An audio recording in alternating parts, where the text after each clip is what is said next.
Et bien bonjour à tous chers amis de la mémoire, j'espère que vous allez bien. Aujourd'hui, en ce jeudi de la mémoire, nous allons pas que dis-je travailler, nous allons nous amuser. Mais nous amuser à quoi? Eh bien figurez-vous qu'aujourd'hui nous allons parler des flashcards, communément aussi appelés en français les cartes mentales.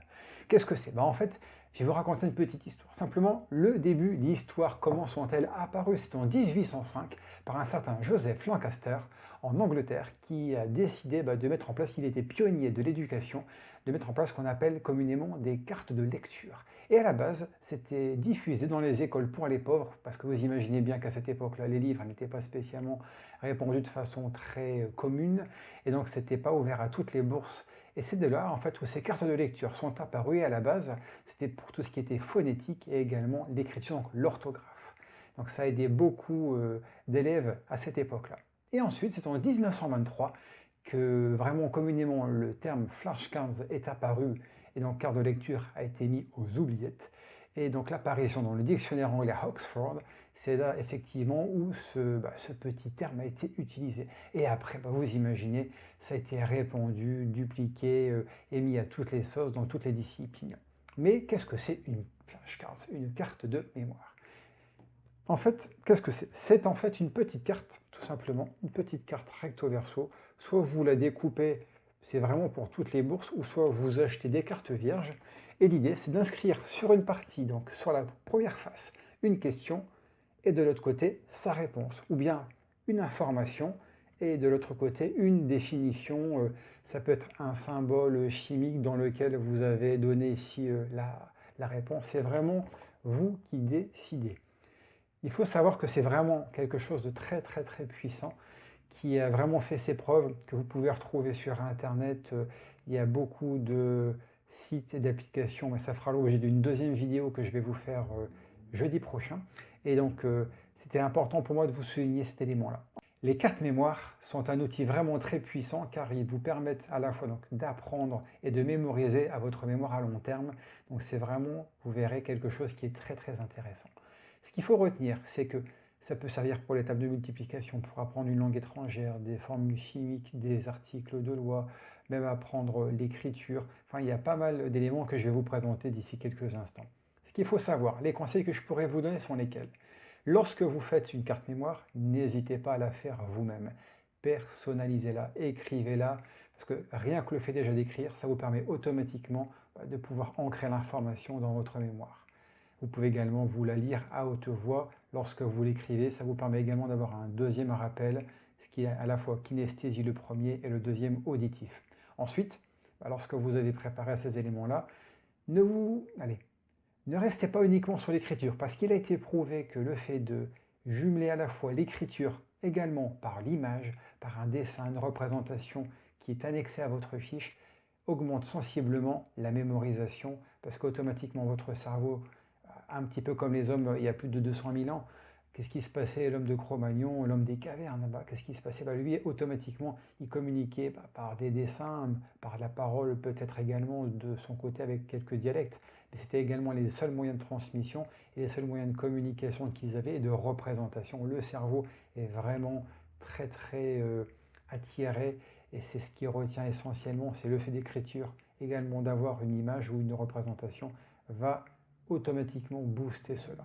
Il faut savoir mettre une information très simple, ça c'est le deuxième conseil que je pourrais vous donner aussi, le minimum de questions et de réponses, donc soyez vraiment très clair, très concis, c'est ce que je pourrais vous conseiller également pour faire une bonne carte mémoire. Le but c'est de ne pas mettre des tartines parce qu'après votre cerveau va complètement s'emmêler les pinceaux. S'il y a plusieurs informations, subdivisez-la et faites une carte par information. Ça c'est ce que je pourrais vous conseiller également. Par exemple, je vais vous donner une petite ici. J'ai fait une petite carte. Ça, si on s'amuse à regarder donc en anglais, on se dit, tiens, parler. Comment va-t-on faire pour parler?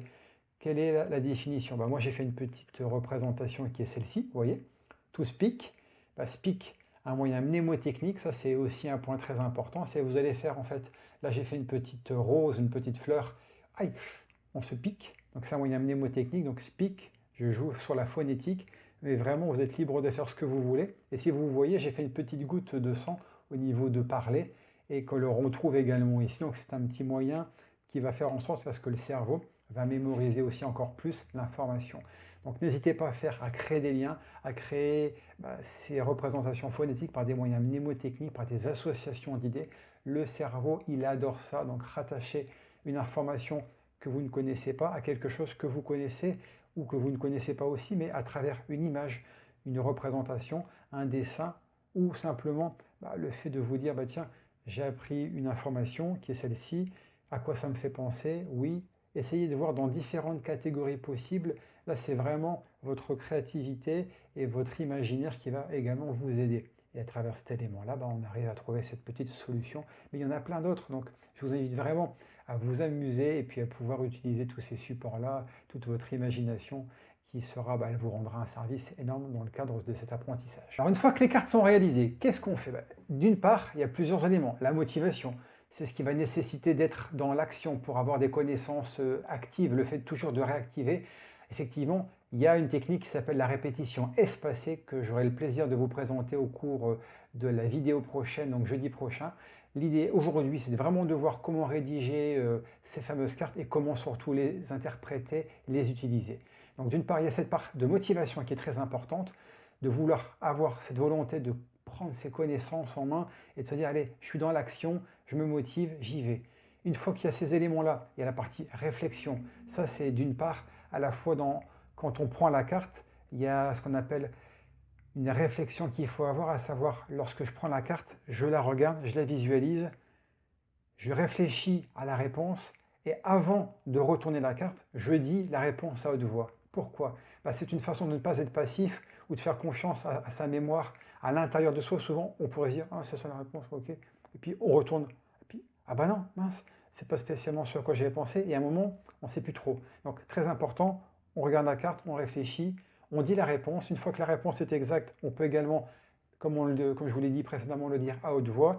Ça va ancrer davantage en plus l'information dans notre cerveau. Donc ça, c'est important également d'avoir ces éléments-là et cette petite technique, ces petites astuces dans l'utilisation de ces cartes. La conséquence également à la suite de cet apprentissage, c'est quoi? C'est aussi surtout l'auto-évaluation.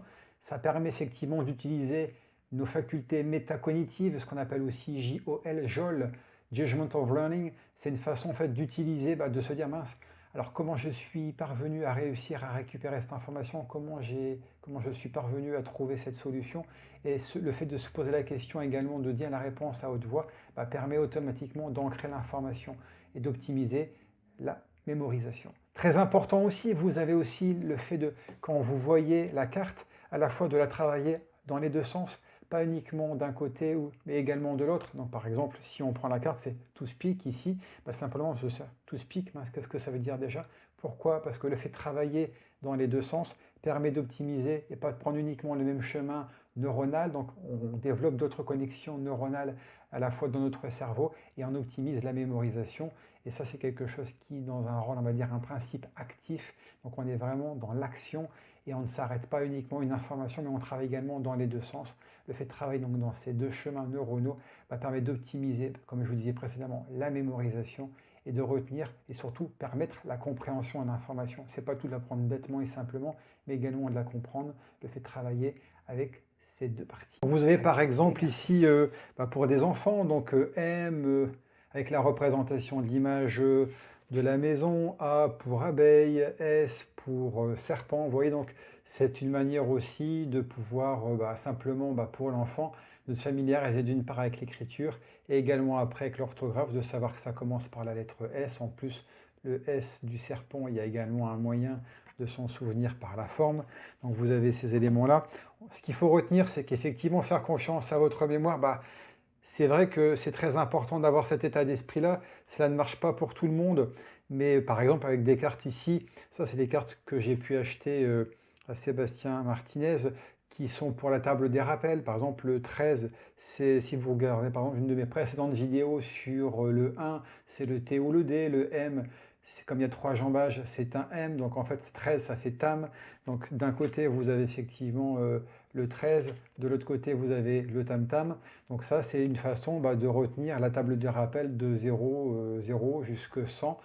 Donc faites confiance, c'est vrai que les textes longs ne pourront pas fonctionner mais travailler différemment et je vous propose franchement de les tester. Bien voilà, ici s'achève la petite vidéo sur les cartes mentales flashcards. J'espère que vous avez pu apprendre des petites choses sympas. Vous allez vous dire, ah bah tiens, je vais essayer. Ça aussi, c'est important. C'est vrai que comme c'est un petit peu pour certains peut-être nouveau, ou peut-être une nouvelle approche, ah, est-ce que je peux essayer, est-ce que ça va marcher, est-ce que ça va matcher? N'hésitez pas, testez-la. Ayez confiance en vous, en votre mémoire, et vous allez voir que c'est un outil vraiment très intéressant et très puissant. La prochaine fois, effectivement, la mémorisation, bah, c'est l'absence de l'oubli. Pourquoi je vous dis ça? C'est parce qu'en fait, la fois prochaine, on va voir tout simplement la courbe de l'oubli, on va voir également la méthode Leitner sur comment travailler avec ces cartes mentales, comment les mettre en situation, comment faire la répétition espacée. Donc tout ça, j'aurai grand plaisir à vous l'expliquer et à faire des mises en situation pour que vous compreniez mieux comment les utiliser au quotidien. Voilà. Et écoutez, merci à vous. N'hésitez pas à mettre un petit pouce, un petit like et à vous abonner si c'est peut-être la première fois que vous découvrez cette petite chaîne. Je vous embrasse tous et à très vite pour de prochaines aventures sur la mémoire. À jeudi prochain. Salut!